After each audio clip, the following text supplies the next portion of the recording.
ஆட்சி பொறுப்பேற்ற 33 மாதங்களில் தமிழகத்தின் கடன் சுமையை 3.5 லட்சம் கோடியாக முதலமைச்சர் ஸ்டாலின் ஏற்றிவிட்டுள்ளதாக பாஜக மாநில தலைவர் அண்ணாமலை குற்றம் சாட்டியுள்ளார். தேசிய ஜனநாயக கூட்டணி சார்பில் திருவள்ளூர் தொகுதியில் போட்டியிடும் பாஜக வேட்பாளர் பொன் பாலகணபதியை ஆதரித்து பாஜக மாநில தலைவர் அண்ணாமலை மாதவரம் பகுதியில் பரப்புரை மேற்கொண்டார். அப்போது பேசிய அவர், இந்தியாவின் பொருளாதாரத்தை உயர்த்த நடுவண் அரசு பாடுபட்டு வருவதாக கூறினார். அதே நேரம் ஆட்சி பொறுப்பேற்ற 33 மாதங்களில் தமிழ்நாட்டின் கடன் சுமையை 3.5 லட்சம் கோடியாக முதலமைச்சர் ஸ்டாலின் உயர்த்தியுள்ளதாகவும் அண்ணாமலை குற்றம் சாட்டினார். அவர் செய்யறவா இருந்தா இந்த 33 மாதத்துல பண்ணிருக்க மாட்டாருங்களா? செய்யறவா இருந்தா இந்த 33 மாதத்துல செய்திருக்க மாட்டாரா? எதுவும் செய்யணும். நாம் பொருளாதாரத்தை ஏற்பட்டுக் கொண்டிருக்கின்றோம். ஸ்டாலின் ஐயா தமிழ்நாட்டினுடைய கடனை ஏற்பட்டிருக்கிறார். கடந்த 33 மாதத்துல மட்டுமே ஸ்டாலின் அவர்கள் 3 லட்சம் கோடி கடன் வாங்கியிருக்கார்கள். 3 லட்சம் கோடி. இதனிடையே மதுரை மாவட்டம் அலங்காநல்லூரில் தேசிய ஜனநாயக கூட்டணியின் செயல் வீரர்கள் கூட்டம் நடைபெற்றது.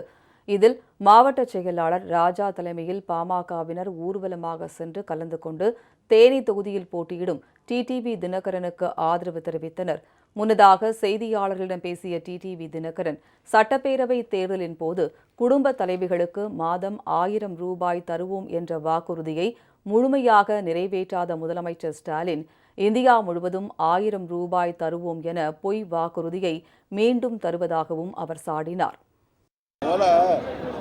அசம்பிளி தேர்தலப்ப கொடுத்த வாக்குறுதிகளில் சிலிண்டருக்கு 100 ரூபா மானியம் குறைப்பாங்க, அது செய்யலை.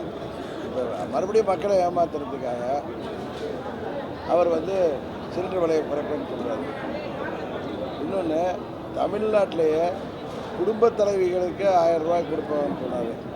இப்போ உரிமை பணம் தகுதிகள் குடும்ப தலைவின்னு வந்ததுக்கப்புறம் என்ன தகுதி வச்சு ஒரு 50% கூட கொடுக்கல. இவர் இந்தியா ஃபுல்லாக சொல்லி ஏமாத்தலான்னு பார்க்குறாரு, அது நடக்காது. இதனிடையே விருதுநகர் தொகுதியில் பாஜக சார்பில் போட்டியிடும் ராதிகா சரத்குமார் ஜமாத் நிர்வாகிகள் மற்றும் இஸ்லாமிய மக்களை சந்தித்து ஆதரவு திரட்டினார்.